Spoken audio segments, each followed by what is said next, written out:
All right, Matt Nestor here with Christian Life coach Tony Ambrogio, part of the Pigskin preview for 2014. Coach, you guys had a good year last year. Lost the first game of the year, but had a really good run after that and getting to the playoffs. What do you look back from last year, as you kind of prepare for this year? Well, one of the things we look back on from last year is just building on the success that we had and try to duplicate that success or try to, get better at better results, since we did have a couple losses there. So I guess that's our biggest thing. We have some motivated kids, so that's been pretty easy to to say that, hey, we're going to have just as much success as we did last year or maybe more. You look back at last year, you lost the first game of the year to Ottawa Marquette, but really gave them one of their toughest games of the year. You played a Freeport Aquin team in the playoffs that's a traditional power in that class, and for probably 3 of the 4 quarters you played them pretty tough. Do you look back at that kind of stuff and say, okay, we kind of got this going in the right direction now, maybe? Yeah, absolutely. But there's always that sense of if it wasn't for this play. I know each coach looks at it when they're looking at it from their perspective. They're probably like, well, we lost the game or we did this, and and that's kind of the approach we've been taking is, when we played Aquin, we had 2 crucial turnovers on the special team side of the ball where, we had bad snaps and didn't recover for that. We gave up 2 touchdowns on short fields, and that was, pretty much the game. I think the game was decided by 18 points, so you take those, there's 16 points there, and I know we missed a couple 2-point conversions because we're behind, so instead of kicking field goals, we went for 2 points.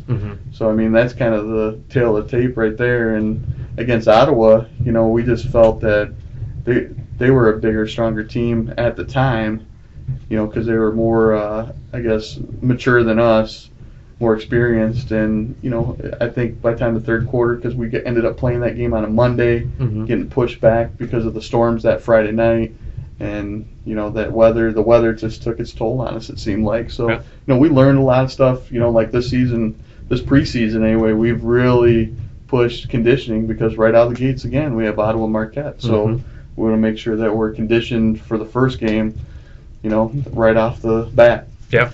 It's something I've talked with other coaches about, because you are a smaller school, have less numbers than maybe some schools have. Do you guys really kind of focus on the conditioning a lot more as a way maybe to try to offset some of those numbers? Yeah, a little bit. Obviously, it's kind of twofold. You have to condition the kids, pretty hard, and all of them have been pretty involved with the lifting program over the summer as well, because it starts in June for us. And before that, the majority of them were either playing baseball or running track, so they've been pretty much involved in something since the springtime.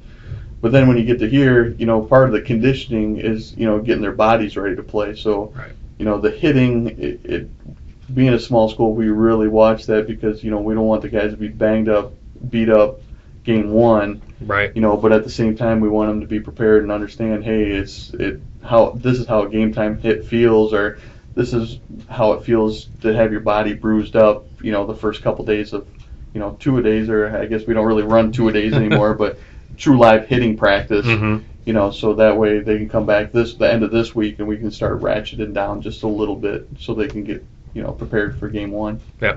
Any coach has to feel good coming into a season when you've got a quarterback like Brady Bond getting ready to start for his 3rd year on the varsity level. How much does that help, just having a kid like that back? Oh, absolutely. I was talking, all the, the few interviews that I've done, I've just been like, this year I haven't been teaching the finer points of handing the ball off and the stuff I expect, the little things, I guess, in an offense, because you have a kid that started 3 years, and then the JV quarterback as well. He's been here 3 years, so we're not really teaching them anything new as far as that goes. We're building on plays. We're learning how to read defenses better. We're working on our pre-snap reads at the line of scrimmage. Instead of just, hey, this is what the play is.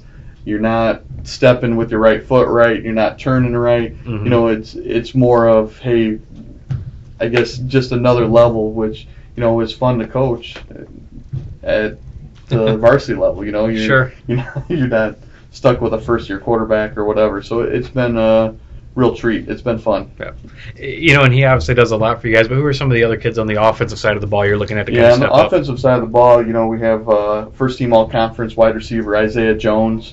he comes back for us. I have a feeling that teams are going to be doubling him or clouding on him a little bit.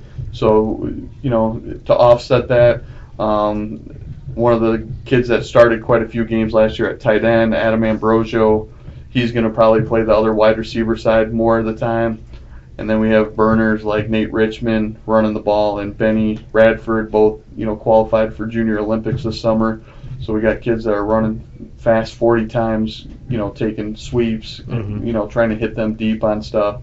So we have a lot of stuff going on. And then our fullback this year is a sophomore, and he'll be splitting time with Richmond. He's 186 pounds, 5'7", little compact bowling ball kid, Russell Nelson. So we're looking forward to him just going in there and smashing. So we'll have our smash and dash like we did last year. Hey, what about on the defensive side of the ball? Defensive side of the ball, we're looking for Cameron Casaro. Obviously, he's going to play both ways, but he's going to move from free safety to strong safety. He's going to replace the spot of the NAC MVP on the defensive side of the ball, Rodney Kwanzaa.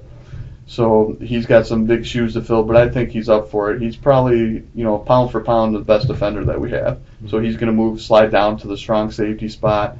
Obviously, we have Michael Ford, which was a second-team selection last year in the NAC.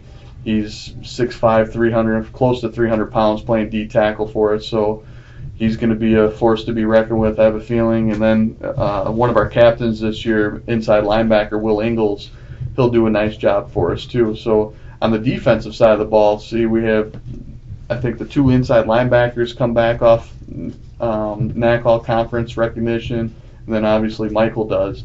Now everybody else, I take that back. Then we have a cornerback too. Benny Radford's coming back there too, and Cameron was there as well. So we have all these kids, these talented kids, but I guess our weakness would be that we're, after Michael, we don't have a lot of size, but we're going to be a fast team. So, if he can take a double team, we got other kids that are going to run around and cause havoc.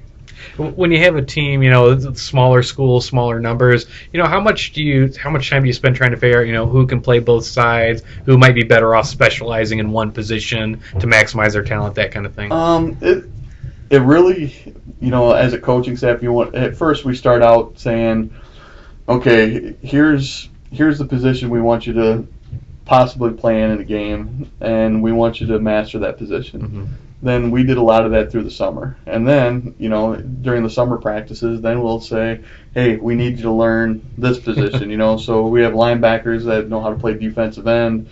We have defensive ends that know how to play tackle, know how to play on the other side of the ball on the offense. So everybody really, there's probably, truly for both sides of the ball, everybody should know 2 to 3 positions for us. And that's how we've kind of looked at it over the summer coming into this.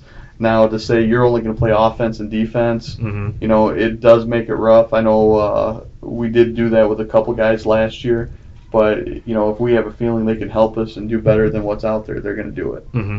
Obviously with the conference, you got a lot of traveling, things like that you got to do. How tough is it, in that kind of environment, knowing that on a Friday night you might have to, travel for an hour or two to get somewhere? Well, we're fortunate enough that. I don't want to sound like we're snobs over here, but we do travel by coach bus. And it's just from a standpoint of, we do pack the cheerleaders on there, the coaching staff, and whoever else we can pack on this thing. And then we, obviously the equipment, because otherwise we're taking a bus and you're taking a van with the equipment and stuff. So we've just gone to the point now, and it started years ago, that they started taking this coach bus. And, we've done both. Where we take on the shorter trips, we do take the regular school bus, and we've done before where we've gone 2.5 hours on the school bus, for an afternoon game, and that's not fun.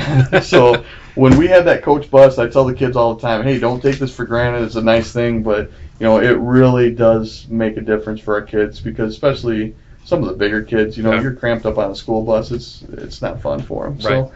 So, I guess we're fortunate, and we thank the Lord every day that we have that. So, what do you look at when you look around the conference as far as competition goes? Well, obviously, Ottawa Marquette's won 18 straight games, so in conference. So first and foremost, we got to take care of ourselves, obviously, but they're our number one right out the gate. So, we've been talking all summer. They're 18-0.